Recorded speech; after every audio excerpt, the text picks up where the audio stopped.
And good evening, everybody. Welcome to an all-new episode of Holotheatre. As always, I'm your host, Dan Tartaglione. Joining me tonight, coming from the land of Tauntauns and Wampas, is our man from Minnesota, Garrett Larson. How are you doing tonight, Garrett? I'm doing all right. How you doing? I cannot complain. It's Tuesday. Holotheatre's on. We got a good, fun episode. We're going to talk a lot about nationals. We're going to talk about the meta, the hotel, what you did to rent to do behind the scenes, and but I mean the first thing, as always, we started this recently, and I kind of like it. We got the news first instead of going into the interview. I think that a lot of people seem to like it that way. So right off the bat. First of all, if you're not watching this Jeremy DiPaolo versus Mike Kessling game on GEP, and you're watching this, big props, because this is an exciting little match, which Yeah. rolls right into our next thing, which is the GEM PC. We're almost in the top 8. Right now, we're waiting on Chris Kelly against Joe Olson. The winner of the winner of Chris versus Joe will face Kieran, who advanced earlier today against Ryan Jelson. Mike or Jeremy, whoever wins this match will face fellow teammate Greg Shaw. Connor Britton, who upset Matt Harrison Trainer, our defending champion. He awaits Dennis Reinhardt or the man himself, Batmouse, and Charlie Arlinson will face Tom Struthers. So, I mean, we got 3 more matches, essentially, until the top 8. What are your thoughts on this? A lot of new allies names I was hearing Well, in I there. mean, but here's I, the... I'm I mean, looking at the list, there's 2 in the top 8. That's really good. Tom, who is, an independent. Connor, who's on Moneyball. Kieran, who is... I'm not sure if Kieran is on a set team, but then you have Joe, who's on Team 5. Chris, who's Yep. in Team No Reverts.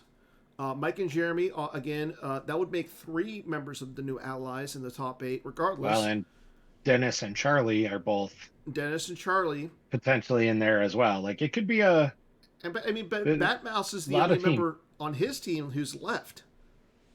Yeah. Well, that's because his team is stacked with guys like you and me.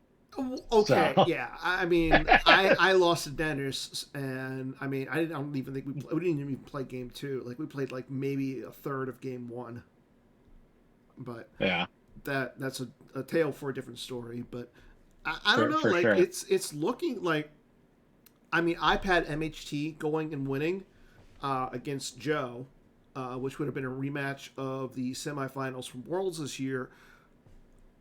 Tom's looking really good though. Yeah, I don't like know where my fantasy one is at. I haven't looked at it in a little while, so Well, I'll have funny. to. I was gonna say the top 3 right now. I want to say one of them is Charlie. I'm assuming it's Charlie just because the name is the Golden Run, and they picked Charlie. Yeah. The other one is Bill Kafer, who picked Mike Kessling, and the guy at the top is you're talking to him. So, Nice. I mean, I had, like I said, I had Matt Harrison Trainer, but my top 4 is Joe, Greg, and Tom. So, but we'll see what happens. But So you still got a chance, yeah. No, it's gonna be it'll be close. interesting. I love the format. I Yeah, love the how many people it gets involved because we had over 100 players in it this year, didn't we? yeah. I thought it was. I It remember it was was real close close. to an. It was close, and then I thought it exceeded 100 right at the last minute, and just the fact that there's that many people who want to play competitive Star Wars and play online and connect up, and the amount of work that Mm-hmm. Batmouse has to do to put it all together and plan for it and seed everybody is nuts. and honestly super awesome. Like just Yeah. the Now, amount of work he does to get it ready is crazy. I will say this though, Batmouse, you have the 57th ranked player in your event in the top 8. I'm just Yeah, saying. Just nobody's saying. perfect. Well, He was trying. He he made was the obviously too busy cooking. yeah. Well, I mean, did you see what he made at San Diego? Like, I'm Yes. I'm still hungry. Just Yeah. thinking Um, about trying some of that. So and here's the next part. Joe, Greg, Mike Kessling are the only like single digit seeds left. So that's got to tell you something too. I think that starts to talk to, and it's been talked about occasionally on Slack and other places. There's a host of players now. There's no soft games. There's no bad players Mm-hmm. necessarily left, especially when you start talking about something like going into the Gen PC. There's no easy outs. You Yeah. don't have anybody who you're playing against who you're just like, oh, well, this is going to be an easy win. Yeah. Those just don't exist anymore. And while the top end players are still very, very good, and if you played 100 matches against them, they're going to win the majority. Mm-hmm. In something like this, where it's a small option, best of one, best of one series, they can be beat Yeah. because the floor of players has gotten so much higher than it was. Like, I mean, I've been playing since back. My first tournament ever was when Dagobah was released, and I was playing tournaments all the way through that for a long time. And I remember there were lots of events where it'd be 40 or 50 players, and you could look around and be like, all right, there's 5 people who can win this event. Mm-hmm. Now, we'll have 40 players for nationals at least, I think. Hopefully. And there's probably 20 that you could look at and go, I could see this person winning this event. Mm-hmm. I Like, agree. one just a minor change in how things work. All these people are competitors, Mm-hmm. and that's awesome. Yeah. Like, And really, that's great. really quick update: this game against Mike and Jeremy is really close. I don't know again if you're watching it or not. Go tune this in. You can listen to us, but let's get a little bit. It's It's crazy really close. close. Like Mike is The clawing his way Jeremy, back.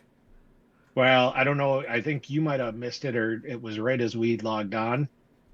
The battle with Aura Singh versus Jin Urso. He, Drew the 0 for Destiny. well, yeah, after he handled the shot, Yeah. so he fired, he would have hit her, handled the shot, and then drew the 0 for Battle Destiny. So Jin stayed, and Aura died, which meant Visage died. Yeah. It was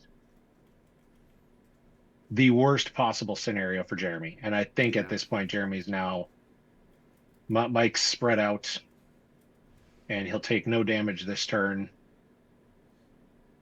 And I don't think Goes to I show think why it's done. Mike is a number 4 ranked player in the Gen PC.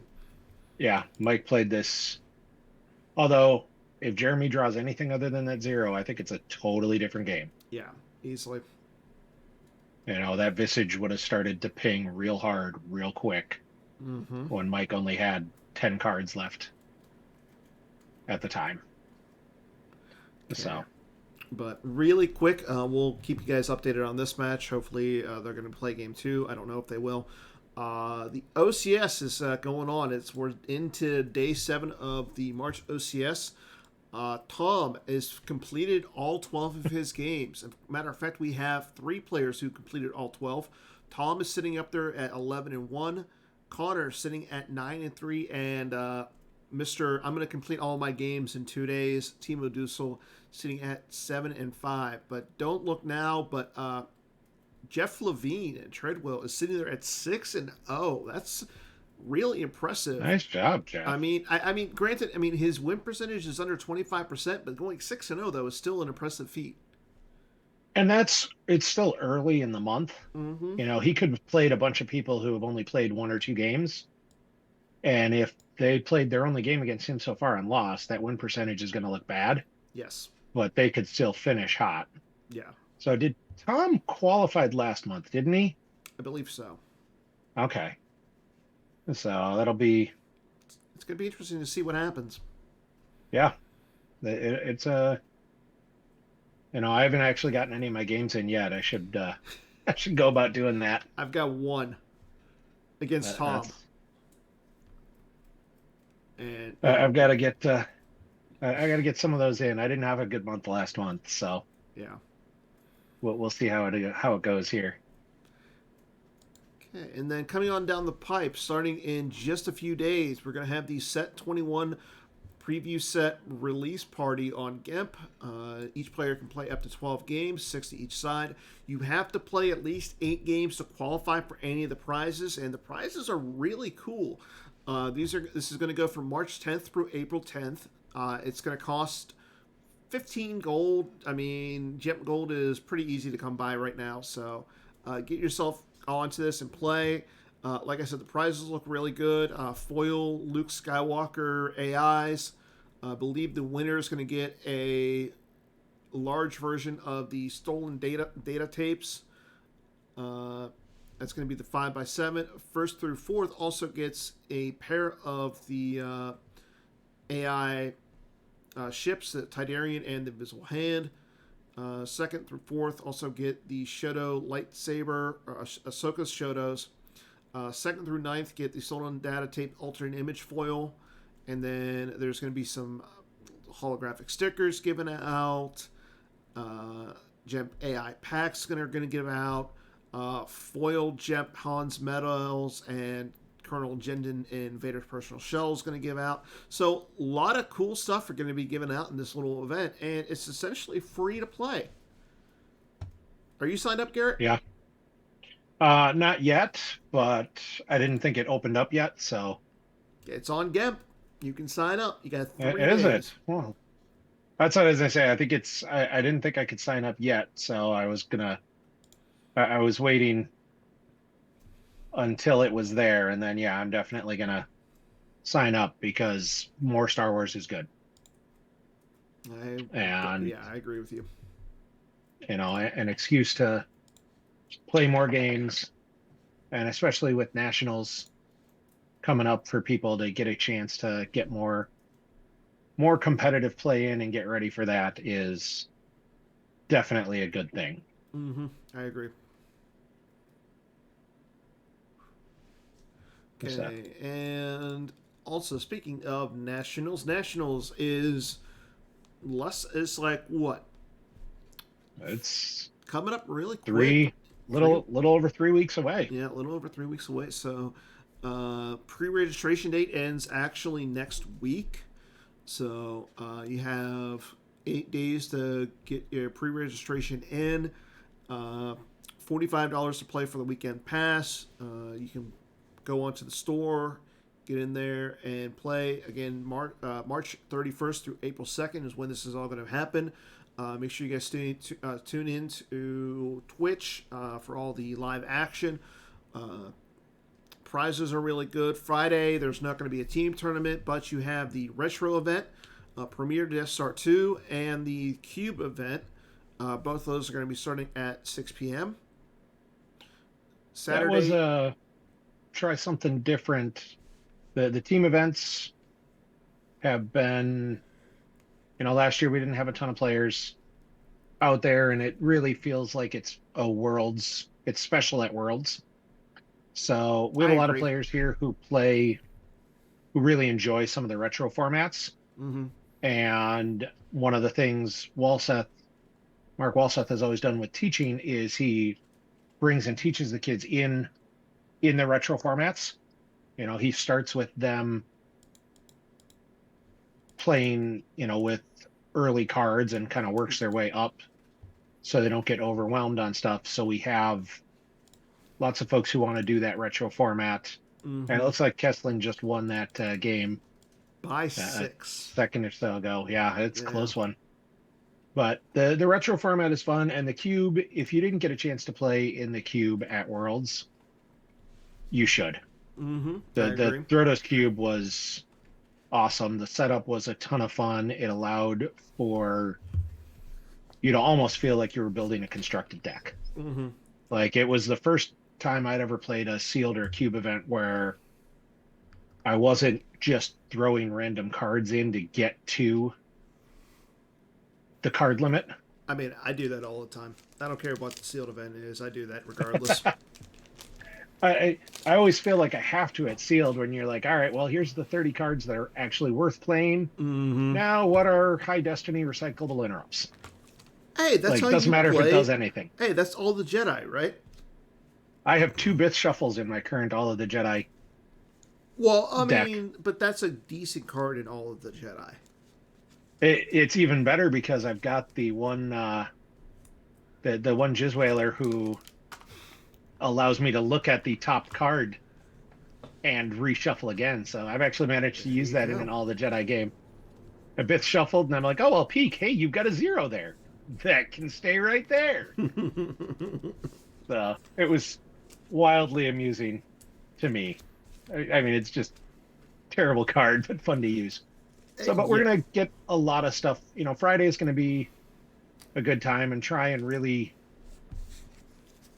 get people to come out and play and not feel like, the team event, you feel like you have to have a team and you want to, retro events are fun. I mean, the cube is awesome. You don't have to have a team when you play in the team event. I mean, Brad Reinhold won the team event at Worlds a couple of years ago without a teammate. It's possible, but it's hard. I mean, I'm going to let you just set up that joke and leave it there. I'm not even going to tease you about it. Oh, thank you. But no, it should be a lot of fun on Friday. We have 2 rooms. So the setup, if you came to Worlds in Atlanta, that was, when I heard about the setup, I was a little questioning on it. Like, I've run a lot of tournaments before and helped run some big events. And I was like, we're doing 2 rooms? How is this going to work? Yeah. And after experiencing it, I was like, I really like this. I'd be willing to look at that. Yeah. So I agree. The 2 rooms at Worlds last year was really made it so a lot of the stuff was easier.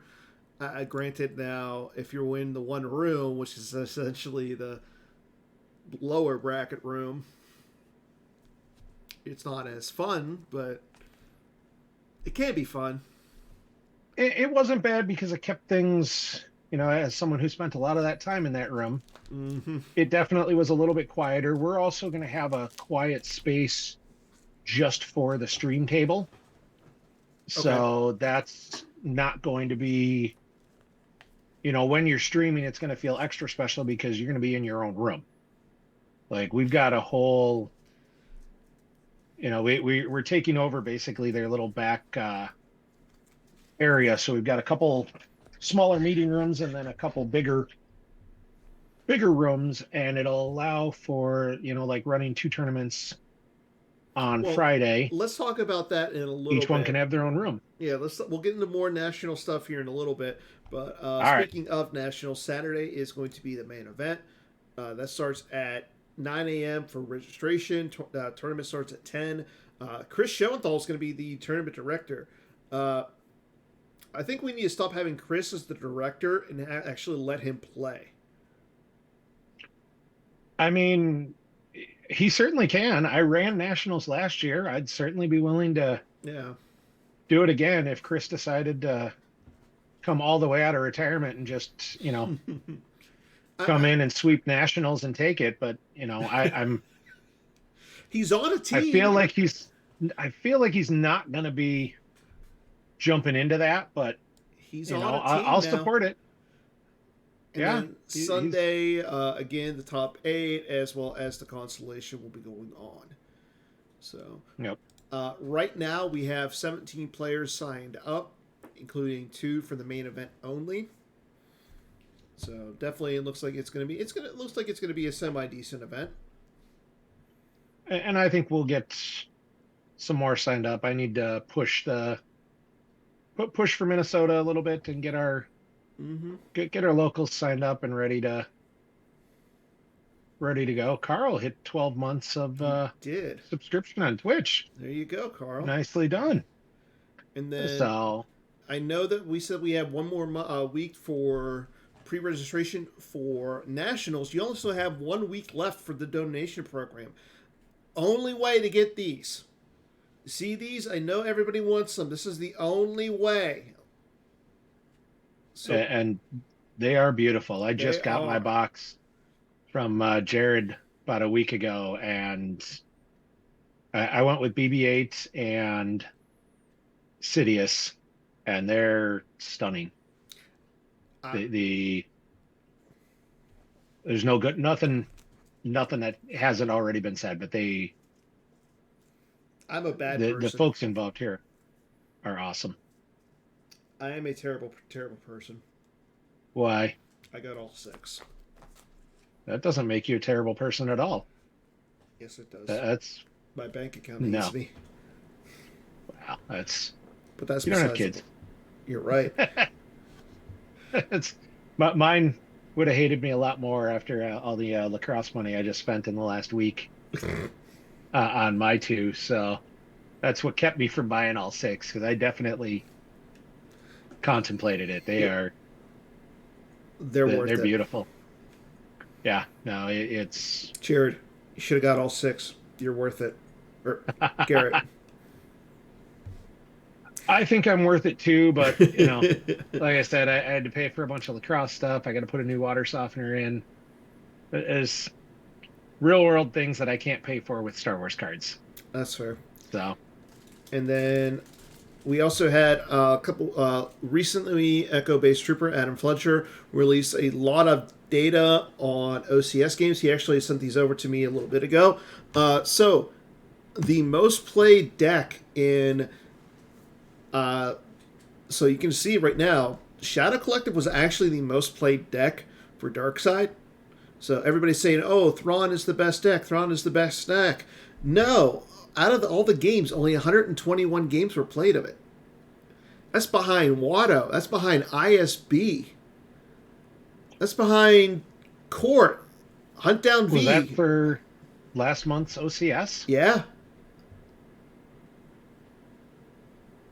I mean, I'm probably I didn't play Thrawn at all. Yeah. During that, but I also didn't do well. I mean, granted, if memory serves, Thrawn did well, though. I mean, Thrawn ended up going 65 and 57. That's 53%. Yeah. That's not bad. But I mean, if you look at it, the 2 highest played, the 2 decks with the highest win percentage were Rops and Coruscant CRV. Thank you, Tom. I mean... And I like this. There's a few CRV decks that were one copied, played. 1 of 1. Yeah. 6 people tried to play Twin Suns. So kudos to you 6. Good for them. My Kind of Scum, with it. 13.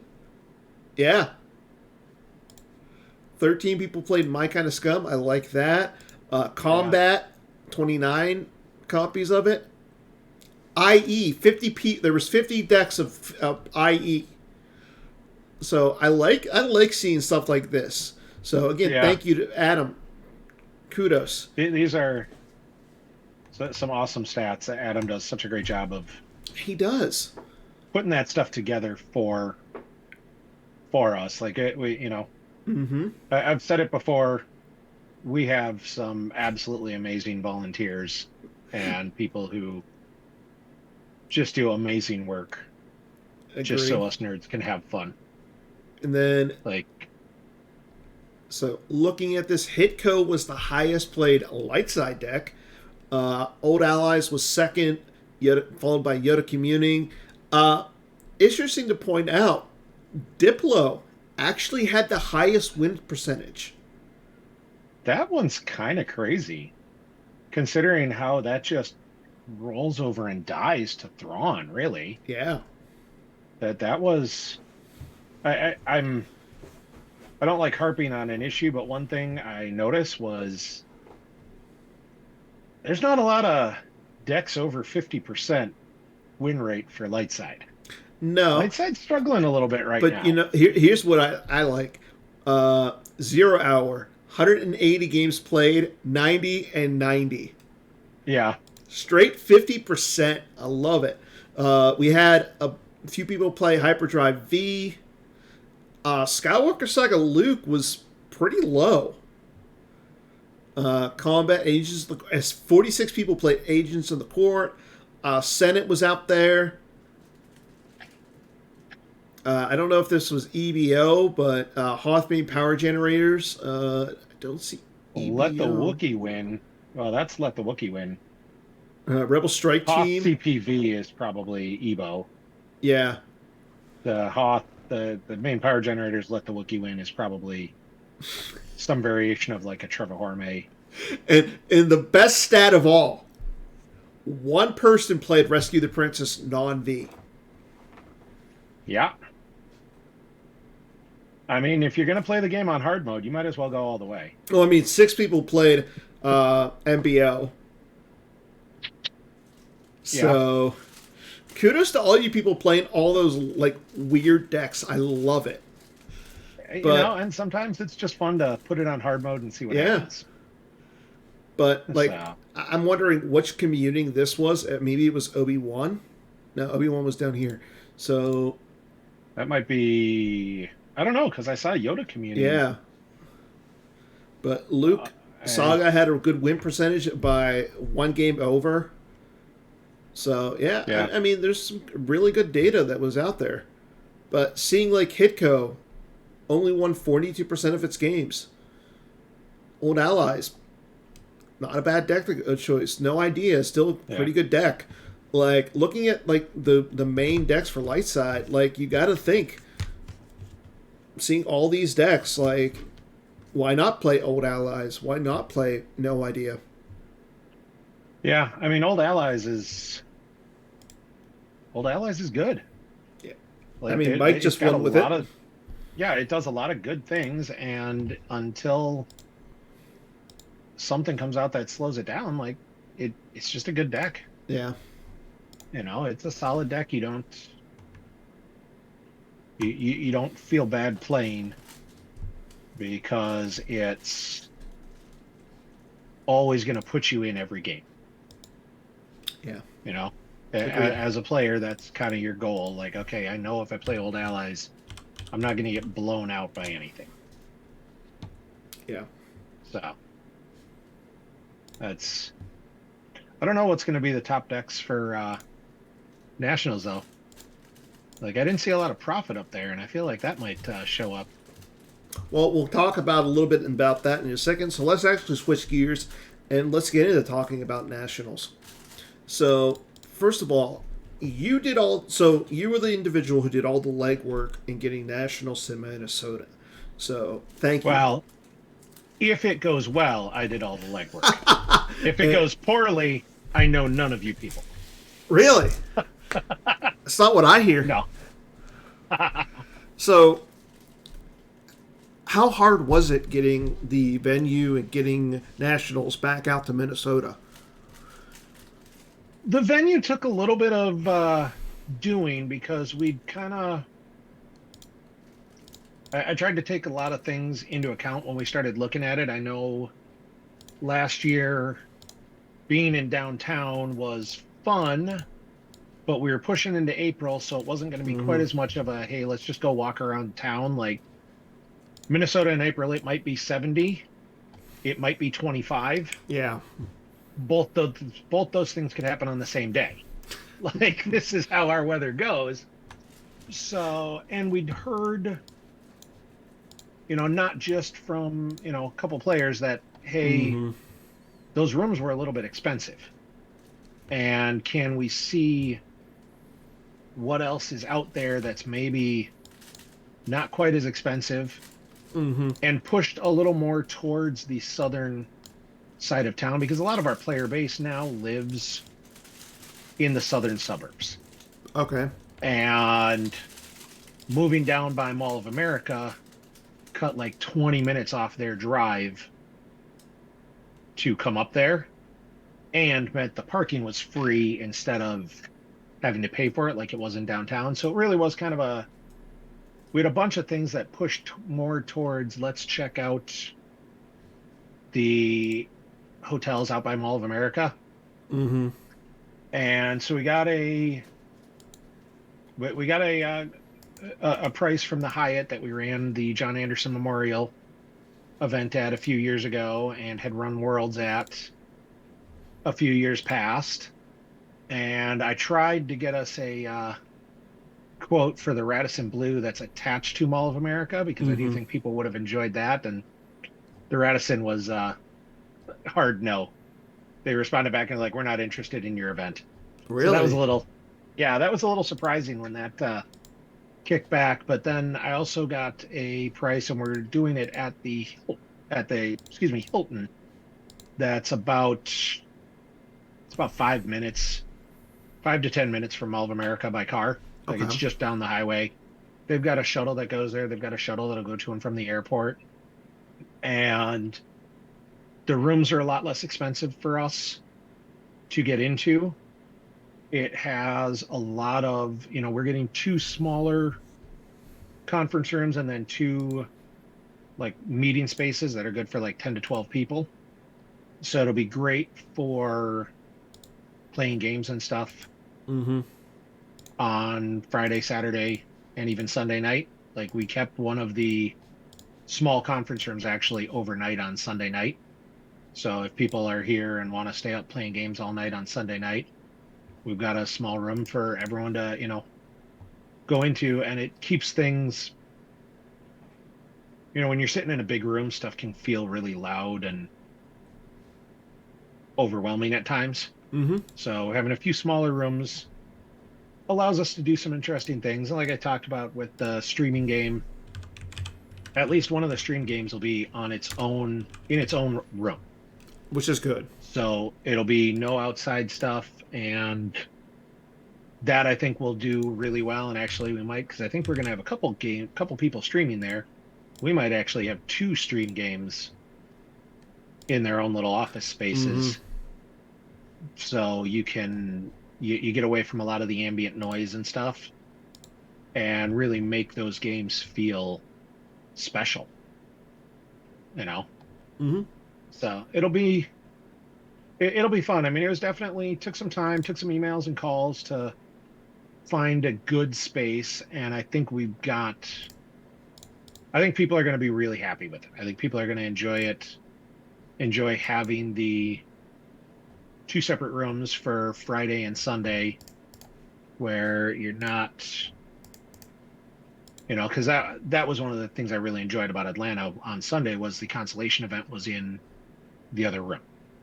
So you weren't being loud around top 8. You weren't trying to move around the top 8 games. It was like, okay, those can be in their own space and you can go and watch those, but all the consolation games are occurring in this other room and having their own space and their own quiet for those top 8, which I liked a lot. And yeah, someone in chat, Lonnie, just said, yep, you can jump on the light rail and see most of the city, and you definitely can. Like, this is not we're not out in the middle of nowhere. Bloomington, Minnesota is 20 minutes outside of downtown. Are you And sure about that? I mean, yeah. Minnesota is pretty much the middle of nowhere. Well, but comparatively speaking, we dig out our igloos, and you can get into downtown super easily. Whatever if you want to, there'll be lots of locals around for if you come in early, or you want to go see something, or just, as much as I'm not a big fan of malls, like Mall of America is something you should see. Yeah. Like, if you haven't been to Minnesota, go to Mall of America. Like, it's crazy. Just the scope of everything and just the cool, some cool stuff in there. Like, it's worth going to see. It's worth seeing the all the stuff. Yeah, Lonnie, we don't need to talk about how many snowstorms we're getting this weekend. We're still a month away from nationals. We'll get at least What? 4 or 5 24 more snowstorms. days. 24 days. Yeah, we'll get 4 or 5 more snowstorms before nationals, but most, if not all of it, will be melted by nationals. Hopefully.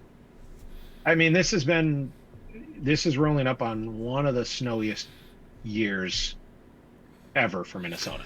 Like, we're getting there, but we're starting to warm up. Like, it's been mid-30s most of this week, so like we got a big snowstorm a couple days ago, and most of it's melted. Mm-hmm. So it's we'll warm up.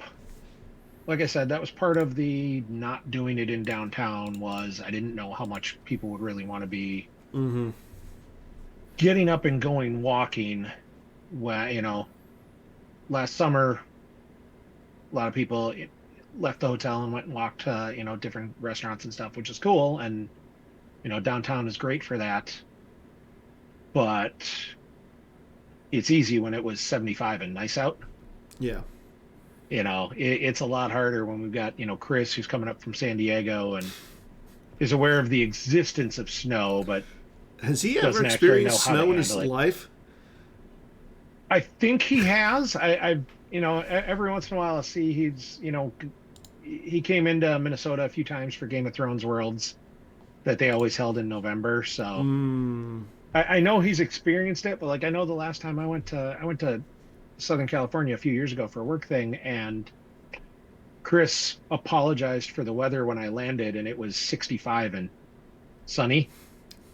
And he's like, I'm sorry about the cold. I'm like, I'm only wearing pants because my dress code says I can't wear shorts. Like, you and I have wildly different viewpoints on what's acceptable weather. Yeah. So, and that, Minnesota in the spring can be beautiful. And like I said, it could be 70 degrees and absolutely gorgeous here. And everyone who shows up will know exactly why we all live here. I still wonder 25. Why. I still wonder why you guys live up there. Makes no sense. Or like choices. Or you like the lakes. Yeah, lakes are definitely a big plus. The fishing and the fishing when they ice over, and the fishing when they're not iced over. So, but no, it was definitely a project to get us a site and find us a weekend and everything that worked out, but it was definitely worth it. I look forward to seeing everybody again. I look forward to letting everybody kind of see Minnesota. I don't think we've ever really run an event here that wasn't in the middle of summer. So getting people to come and see us, in the spring when, there will still be snow, at least if nothing else, in like the big where they plow the huge piles in like huge parking lots. Those snow drifts will definitely still be there in April, but it could very well be just absolutely gorgeous. Yeah. And I hope it is, and I hope everybody has a blast. Yeah. So I got to ask, you were talking about this like with the Mall of America and everything, and now I know one of the things about being in that area where the Mall of America, it was a couple of years ago when Worlds was up there, people had some issues like with the restaurants and everything. Do you foresee that this year? I don't, because the last event we had out there was the John Anderson Memorial, which was, I believe, 2019. And DoorDash and Uber Eats are much more a thing now than they were back then. Like, you go back pre-COVID, when you thought of delivery food, it was pretty much, we can get pizza or we can go somewhere. And now, if you have a craving for something that's within a 15-minute drive of where you are, you can get it. True. And you can get it easily. And ultimately that was kind of a trade-off we had to make. You know, if we wanted to be within walking distance of restaurants, that put us in downtown Minneapolis, and downtown Minneapolis was going to be $50 to $100 a night more per hotel room, and more for us to rent the space for the PC, Mm-hmm. and potentially lessen some of our local turnout, because if they're not staying in the hotel, they have to start factoring in okay, parking's going to cost me 20 or 30 bucks a day to come in, and do I want to come in for consolation if I'm going to spend 30 bucks to park? And you start talking about $100 weekend real quick, Yeah. and not everyone wants to spend that. Like, if you're a more casual player, that it's easy to spend 45. It's a lot harder to spend 45 and then 30 for parking and 30 for parking, and Yeah. it starts to add up. So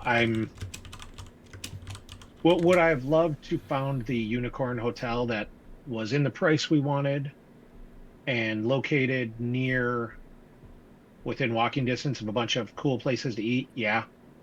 I wish we had that option. Yeah. The reality is we've got a shuttle to Mall of America. We've got local players who I'm sure will, say, hey, let's jump, 4 or 5 people in. All of us, drive big SUVs because it's Minnesota and you have to be able to go through the snow. So, like, getting people to Mall of America, if people are hungry, isn't going to be a tough bid. Mm-hmm. And there's a lot of fun and interesting food options True. at Mall of America and around that area. Okay. So,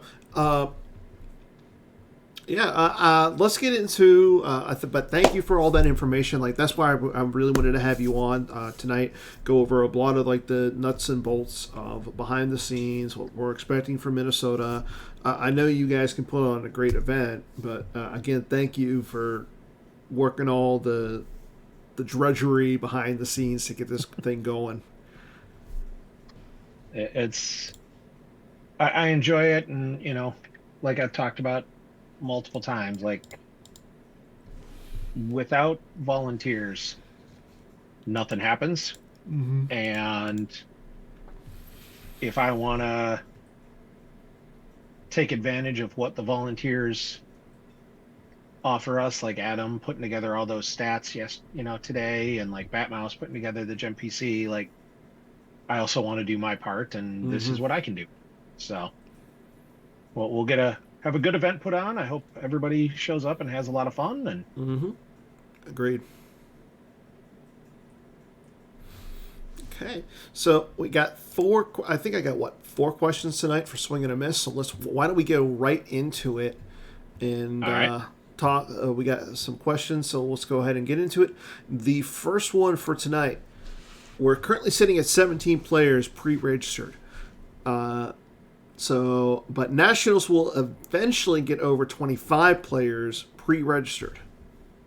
Oh, for sure. I think our number for Nationals is going to be 35 to 40. Notice I said pre-registered, not I think registered. almost everybody's going to pre-register, though. I don't know. Like, the thing is, like, I know Brian Fred's not going. I know that. I think the main core of the new allies are going to be, they're already registered. Yep. Joe, I know, volunteered, but he's wavering back and forth between playing and not playing. So if you're going, sorry, Joe Olsen might be playing. He could be a late register. But like you were saying, all the Minnesota guys need to get out there and register regardless. Yeah. So I still think we'll end up with a good number. I'd be sad if we don't hit that. I mean, yeah, we've got some of the Minnesota guys pre-registered here, but there's definitely a chunk that, I don't see. Charlie's not on here. No. There's a lot of names that And if you're I think will get on here. and if you're curious to see who those players are, again, we showed them a little bit ago, but I'll show them again just for right now. As soon as I find the option to. I mean, we got Charlie Heron, Ryan Saracen, Carl Koenig, Matt Thornton, Tom Santosuso, Bill, John Carr, Ming, Mike Kessling, Greg Shaw, Tom Marlin, AJ, Sam, Kendall, Matt Lutz, Connor, and Hayes. Like, yeah, you were saying it. Charlie hasn't registered yet. Charlie's not registered. Logan's not registered. Logan. Dennis isn't registered. No. There's, and there's another half dozen plus. I mean, I know Minnesota players. Kendall's riding up with Travis, I believe, from the basement crew. Joe hasn't done it. There's still quite a few people who haven't registered yet. But, I mean, the people that I know who are going have already registered.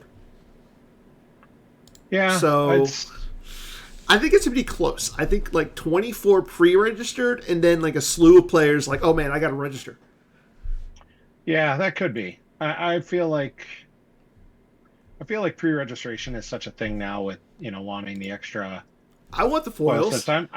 If you don't want a little surprised. I'm a little surprised that B Fred's not going to make it out. That's unfortunate. Yeah, B Fred's. I'm sure he's got something going on. He's got stuff going on. But I will say this: if you want to pre-register and you keep forgetting, let me know. I'll pre-register for you. You pay me back, and I get the foils. So, because the foil, you get a foil din. You get the screwdriver keychain, which is actually a really cool, fun little thing. Like, what? That's in the pre-registration swag. I gotta look at that more. I should just pre-register and not show up. It's just get your bonus foil slip and XSOCS or limited event slip. Yeah, it's going to be a fun. The prize sport's going to be awesome as always. Like Jared and the crew have done such an amazing job of putting together awesome prize support. That this is going to be a great event if you can make it. And if you're not pre-registered, you should get pre-registered to get that extra stuff. And now part of pre-registering is it helps other people who might be on the fence. Yeah, and the other thing is there's gonna be like show up. So we're doing the Squadron game. I don't know if, like, for those who were at San Diego, we're still going to do the Squadron game. It's going to help us get that organized, make up the teams earlier, and that way we can make the teams balance before we get in there. And so that way, because Jared's giving away those foil white border cards again. So you That's mean one reason. Just after I just told Jared that, no, I'm just going to help Chris run it, and I'm not planning to play the main event, I'm now out of the Squadron game? Yep. I might be rethinking this stuff, Jared. I just want you to. Well, I'm gonna lay that one out there. I might help out as much as I can, but just let Jared know. It's. Well, we'll see how this all goes. So no, I mean, the prize sport's going to be awesome. It's going to be a blast. Yeah. Everybody's going to have fun. So I hope, if you're on the fence, pre-register and come out, because it's going to be a great time. And, if you're on the fence, someone else is. And if you can pre-register, that might push them into pre-registering. And, some of it's just kind of how that works with pre-registration sometimes. So I think we'll definitely get over 25 people pre-registered. So, and I hope we'll get... I hope we'll have a big tournament. Hope it'll be a fun time. Yeah. Okay, on to question number 2. Thrawn will not be the finals winning dark side deck at Nationals. Start with you, Mr. Garrett?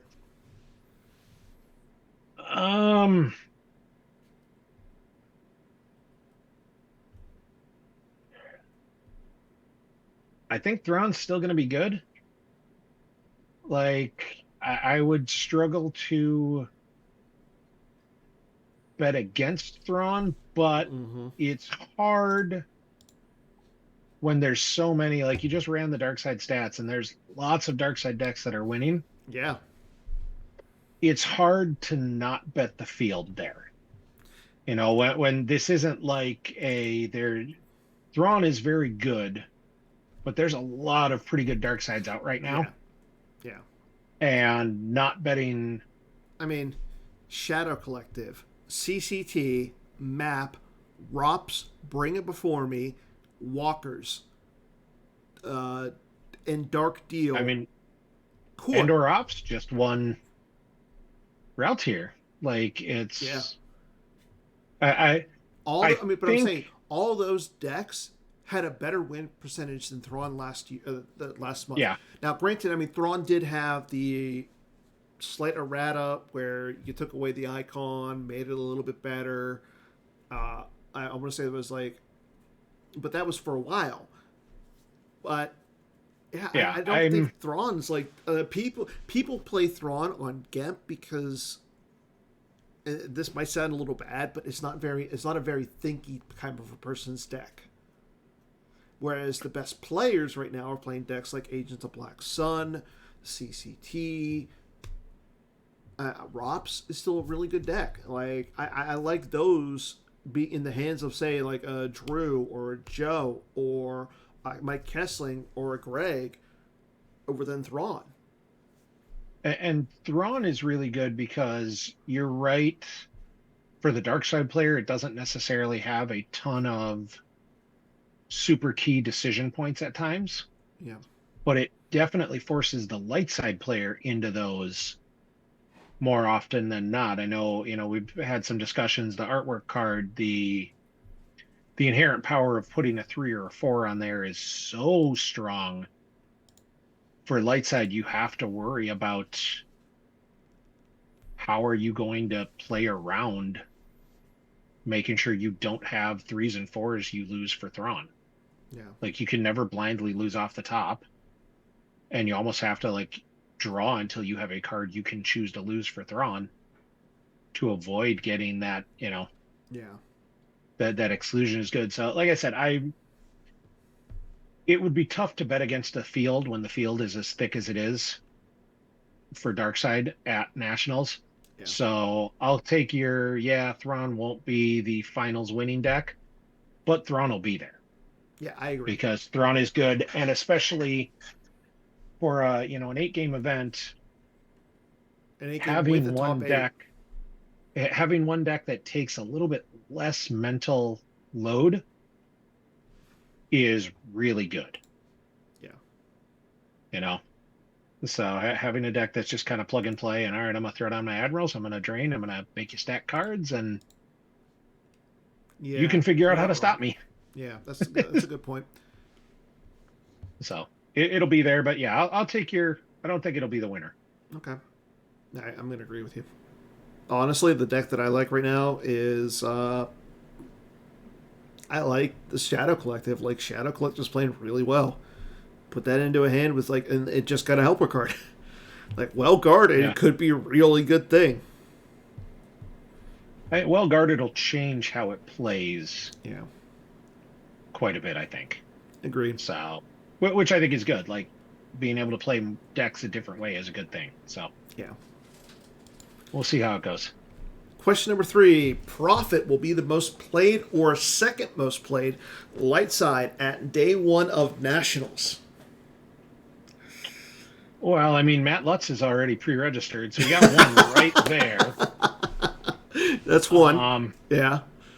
And I know some of the Rosemont crew have played Prophet before. I mean, Prophet's a fun deck, and especially if you have a little bit of a limited card supply at times. Like, this deck just says, put my mains on the ground. Yeah, and the thing is, like, there's not a lot of expensive cards in this deck.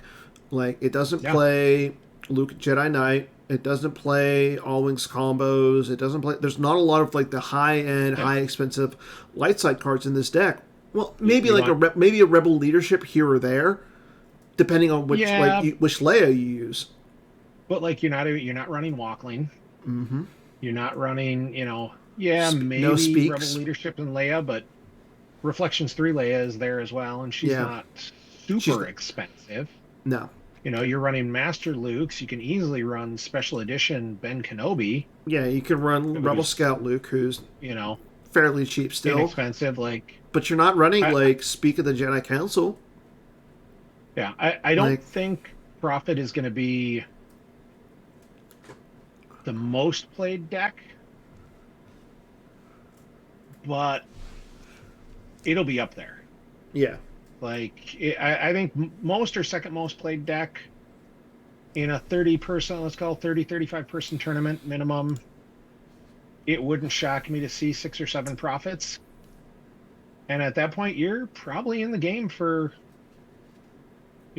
one of the most played decks.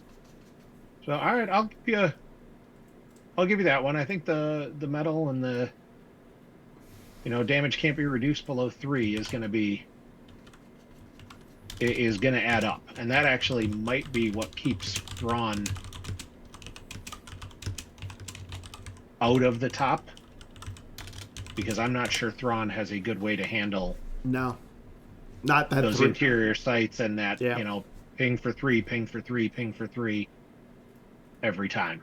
Yeah. So The only thing is, like, as Jared has pointed out, Prophet has a bad matchup against CCT. yeah, but CCT, and it's weird because CCT can struggle against mains, and Prophet is just distilled mains to an extent. It'll be interesting. Yeah. I think I if agree. we see a lot of CCT, I think Prophet probably is a tougher choice. Yeah. I agree. All right. Last question, and this is going to be the fun one. Who do you have winning Nationals?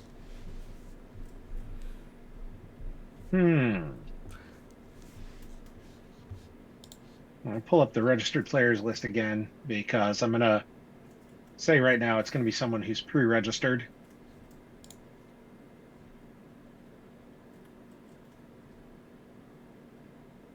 I'm going to go with the local boy. I think Sam Tashima is going to cross that cross that number and take it down. So you have. He's, So first of all, you have another new ally winning an event this year. As a major. well, I mean, there's a lot of new allies. I can't, True. And there's a couple people who aren't pre-registered who I might have leaned into Charlie Arlinson if he was pre-registered. Yeah, if he was because, pre-registered. I like the idea. If I'm going to pick somebody, I'm going to pick a local. But Sam is a real good player who's been a good player for a long time and been around that top number. And you know what? Sam likes Shadow Collective. Yeah.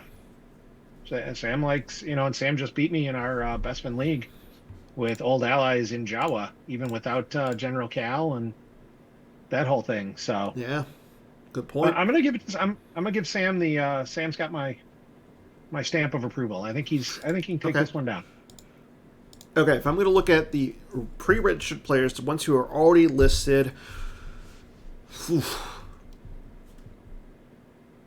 Oh, there's the two names that stand out right to me right now. Hayes, if he's on top of his game, like clearly he's one of the best players in the game. The other name that really sticks out is Greg. And in that fight, and this is the Dan Tartaglione kiss of death, seal of approval. I'm going to go with Hayes. Yeah.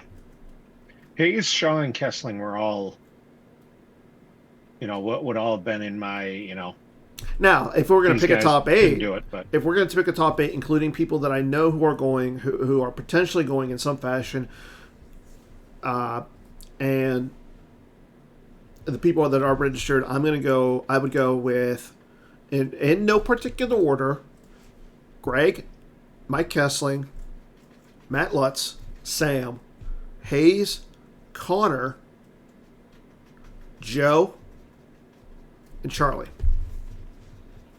yeah.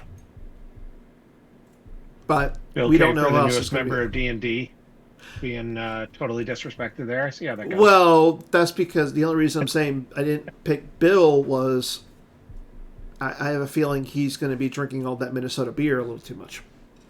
Granted, That's I very might possible. improve his play. I mean, we'll find out because he asked me to pick up a special beer for him. So if if you come to Nationals and you want to punish your taste buds, Bill's going to have something for you. Are you trying to dissuade people from showing up to Nationals now? No, because I can think of. I'll be honest. Like all of us grew up. I can think of nothing more fun than your friends handing you something and going, "You need to drink this. It's horrible." Because all of us have done that, and all of us are gonna do that. That's how we are. Like, and I think it's gonna be great, and I know Bill's gonna have good beer to chase it down with as well, because Minnesota, we do good beer here. If you say so. That's that. I mean, it's no Yingling, but we've got. Well, get out to Worlds this year. I'll bring you your own case. It's on my list, so I am planning on Worlds this year. So we'll see. But I don't think I need a case of Yingling. I've actually had it before. It's fine. I'm not. I know. Well, I mean, they got some new ones. Yeah, it's good.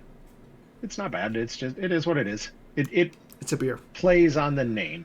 It's a beer. And the regional popularity. It's the beer, refreshing. Yeah, but no, I think Nationals is going to be a blast, and yeah, I'll give Sam my stamp of approval. So okay, I picked Sam. You picked Hayes.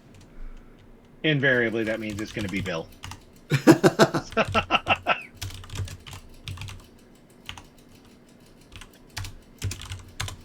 But so I think that's all the time we have for tonight. So Garrett, thank you for coming on.